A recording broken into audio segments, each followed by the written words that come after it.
தலைவி உந்தன் கண் பார்க்கும் பொழுதே தலைப்புச் செய்தி தந்தாயே.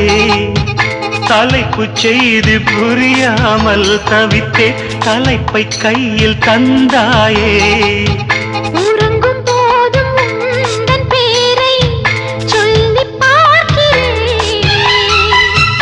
உன்னை கண்டு பேசும் போதோ உச்சி வேர்க்கிறேன். இந்த சுந்தர வார்த்தைகள் தந்தது யாரடி உன்னை கேட்கிறேன். உன்னை தொட்ட தென்றல் இன்று என்னை தொட்டு சொன்னதொரு செய்தி. உள்ளுக்குள்ளே ஆசை வைத்து தள்ளி தள்ளி போவதென்ன நீதி.